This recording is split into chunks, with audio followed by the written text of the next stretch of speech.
and welcome to my very first video on YouTube. I'm Laura, and in the future I hope to show you here all of the beautifully illustrated books that I have collected over the past couple of years. To start us off with today, I want to show you this insanely gorgeous Folio Society edition of Tales from Shakespeare by Charles and Mary Lamb. I really love it. I hope you will too, so let's jump right in. I believe that this beautiful edition was first published in 2003, and it comes in this really nice dark green slipcase that has the typical Folio Society curved edge at the front. The cover design is absolutely stunning. It is bound in dark green cloth with a design by David Eccles, and it is full of rich detail. Here on the spine, we have this wonderful calligraphic title on a golden background, framed by little leaves and little golden roses that really add a sweet touch to the entire ensemble. I love the laughing and the crying mask here. The silver adds a nice and eye-catching contrast, and it is really cool to see such a classic theatre symbol worked in seamlessly with the design. On the front cover, we have here the very iconic scene from Hamlet where he monologues with a skull in his hand, and it's worked in together with the donkey head and the fairies from A Midsummer Night's Dream. I like this combination of a tragedy and a comedy because it reflects the bandwidth of the book very well. The splash of gold here is very dramatic and an absolute eye-catcher from afar. Again, what really makes this design stand out to me is the skillful application of both gold and silver accents that really bring this book cover to life. In its whole, I would say the book evokes the beautiful bookbinding of the golden age of illustration. Now let's take a look inside. First of all, we have here the end papers in a very soft green that looks as if it was very finely marbled or a bit of grainy quality. The frontispiece shows Priscilla Horton as Ariel and is a painting by Daniel Macklin, an artist who often painted portraits of celebrities. In her time, Priscilla Horton was a popular English singer and actress, and she first played the role of Ariel in the 1838 production of The Tempest at Covent Garden. It was the first production since the 17th century to use Shakespeare's original version of the screenplay. I think that the painting is very striking because it has these high contrasts, but still it retains a little bit of magic when we look here at the delicate wings and the sheen of her dress. The book is bound in full cloth and printed on Caxton wove paper. It's a paper that feels very thick and nice to the touch. The entire book is actually very heavy for only having around 300 pages. It is introduced by Catherine Duncan-Jones, and she gives a short overview over the troubled life of the book's authors, the brother and sister pair Charles and Mary Lamb, which I found quite shocking but very interesting to read. Their collection of tales was first published in 1807 and includes 10 of Shakespeare's comedies, which were transcribed by Mary, and 5 tragedies transcribed by Charles, which were added later to the draft. Folio Society chose to include 12 classical paintings from the 18th and 19th century to accompany these stories, which are printed on a very thick, glossy paper and are of very high quality. An index can be found here at the start, including the whereabouts of each painting today. As I flip through the pages, I will give you small little bits of information about each of the paintings. The painting illustrating the Midsummer Night's Dream is Titania Embracing Bottom by Henry Fuseli, a Swiss painter who spent most of his time in England. He was famous for the erotic undercurrent in his paintings and the sometimes even disturbing quality they possessed, and he was fascinated with the themes of the irrational and the world of dreams. In 1911, the Encyclopaedia Britannica said that the fairy scenes he painted for this play had a grotesque humor, which we can see here in this juxtaposition of Titania's almost exaggerated romantic passion for Bottom contrasted with the bizarre creatures surrounding the pair.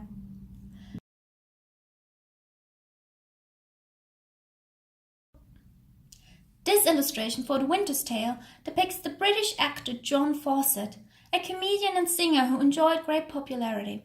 Besides his work on the stage, he was also a writer for theatre himself, for example, writing for a musical production of The Tempest.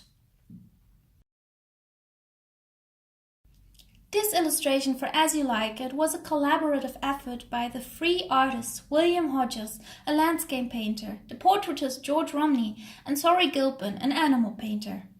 In the scene of the play that this painting depicts, Jack comments on the relationship between man and nature, swearing that we are mere usurpers, tyrants, and what's worse, to fright the animals and to kill them up in their assigned and native dwelling place.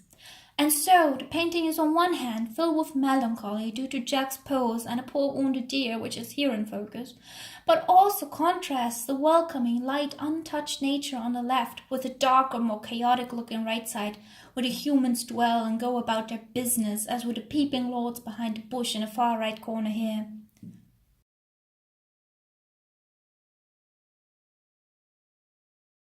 This illustration for The Two Gentlemen of Verona is an early painting by William Holman, who was one of the 3 original members of the Pre-Raphaelite Brotherhood, one of my favorite art movements of all time, and embraced very much the idea of painting true to nature rather than following the more idealizing style of the time that went back to Raphael himself. As such, this painting was painted outside in a Surrey landscape, and as we can see, great care was taken to reflect the natural light of the area as well as the very rich and sumptuous fabrics conjured up on the canvas. The figures especially have contemporary, non-idealized faces. The critics of the time were rather outraged with what they considered absurd and plain in its realism, but the authoritative art critic John Ruskin actually defended the picture in the Times paper. And while he equally condemned the ugliness of the faces, he very much admired the incredible detail of the painting.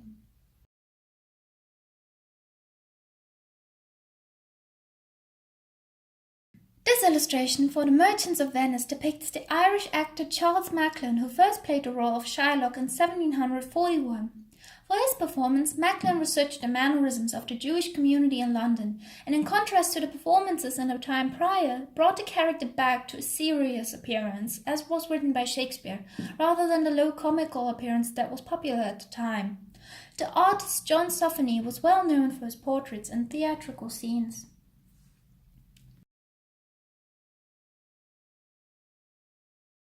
This heroic-looking painting is an illustration for King Lear by the Irish painter James Barry, who was a great proponent of neoclassical history painting. While Barry was initially successful, he eventually died forgotten and convinced that the art scene is hostile. The illustration accompanying Macbeth is another painting by Henry Fuseli, and one of the most famous depictions of the three witches. It has a very dramatic, ominous atmosphere, and it's underlined by the very striking composition of the three witches standing in a row next to each other, pointing.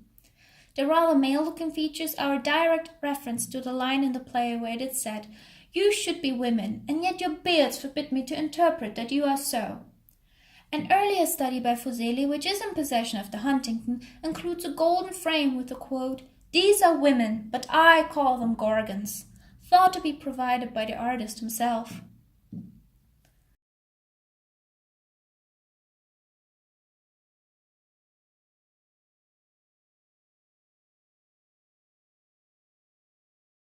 This illustration for 12th Night portrays yet another actress of the time. Here we have Dorothea Jordan, the leading comedy actress of Georgian England, playing Viola, the female lead of the play. Dorothea Jordan lived a quite turbulent life, one incident being that of accepting William IV as her lover, which caused quite a scandal and made her subject of some caricatures as well. She died a year after their 20-year affair ended, and out of guilt, it is said that William IV bought any portrait of her that he could find.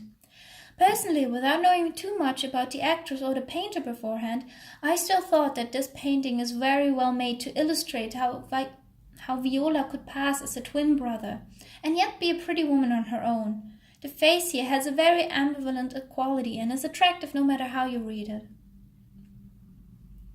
This illustration of Timon of Athens was a painting commissioned by George III and was in fact his first purchase for his neoclassical history painting collection. Rather than a typical scenic illustration, Nathaniel Dance Holland reinterpreted Shakespeare's play in the sense of a classic history painter.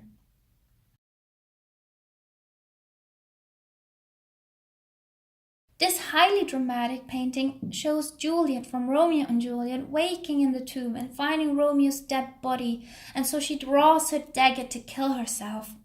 Joseph Wright of Derby was famed for his nocturnal and candlelit scenes, and he uses the lighting here for great dramatic effect. I think it is a very well chosen illustration, as it emphasizes the tragedy of the play rather than painting it in a more romantic light as is often done today.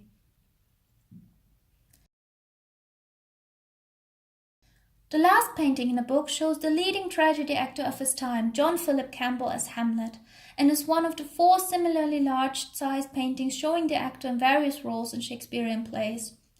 A large painting like this would have been shown above the lines, at a 2-meter distance from the floor, so it towers over the heads of the spectators. With its dramatic lighting, the dark red coat, and the pose of the character, one can only imagine how imposing it must look in real life.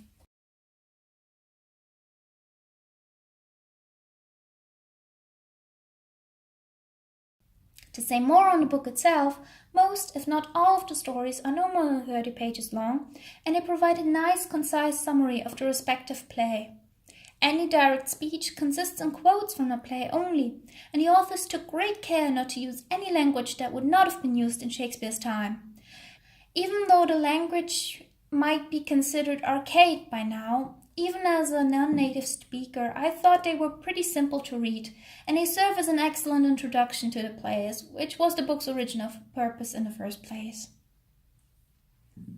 Sadly, this book isn't in print anymore, so if you want to buy it, you'll have to look at the second-hand market, just like I did. I haven't really been following it for so long yet, a couple of months maybe, but I've definitely seen it pop up now and then for reasonable prices, so it's still circulating. For reference for you guys, I spent around €25, shipping to Germany included. So the book itself was at a price of £16, which I think is a very good price for this book. I mean, it was virtually as new, just the slipcase had a few scratches, but whatever. So yeah, I wasn't really too familiar with Shakespeare, I have to confess, because the English was always a bit hard for me to read, and I was more into French literature as a teen. But now that I'm actually interested in it, okay, that sounds so bad. Well, now that I've renewed my interest, I really appreciate this book as a sort of introduction into the plot. So I already know what it's about, and it's a bit easier for me to read Elizabethan English of Shakespeare. So, you know, I'm really glad I bought this book. I think it's beautiful. I really enjoy that it has paintings. I mean, usually I go for illustrated books, really by book illustrators, but I really like that this book has paintings so that you can actually see how people interpreted Shakespeare in different times, all that. So yeah, I can really recommend this book. It is very high quality, it feels amazing, it looks amazing on the shelf. So yeah, get it if you can. This is my very first video. And the very first time that I've shown you Folio Society edition of mine, but it will definitely not be the last, because I have become an addict. To my very big regret, I did not actually know about the Folio Society until a few months ago, when I saw Ukbook's lovely video about the Rainbow Fairy book series. That was, yeah, the start of the addiction. And I've already accumulated quite a big stack of Folio Society editions. But beside that, I also in general have a kind of healthy mix of golden age illustrators and contemporary illustrators. I'm always on the lookout for facsimiles and reprints of the older classical illustrators. So I already have a few Hodges thousands that I'm super excited about because they are so beautiful. But like I said, also a few modern contemporary illustrators. Like behind me you can see Omar Khayyam's Goblin Market, which is gorgeous, so I'll be showing you stuff of that. A lot of my stuff is naturally in German because I am German. But I don't know how I'll handle it yet, but I really want to show it too because there are some really great illustrators in there. Same with my few French books, so that will be even more fun. So yeah, I hope this is just like a little fun hobby that I thought it could be cool to talk about the stuff I love, that I collect a lot. So I just want to have fun here. So you know, I really enjoy fantasy, folklore and fairy tales, but also French and English classics, all that, everything Victorian age. So it's gotta be a mix of things, I'd say. So if even one of you joins me on this journey through YouTube, I'd be super psyched. So I hope to see you again. Bye.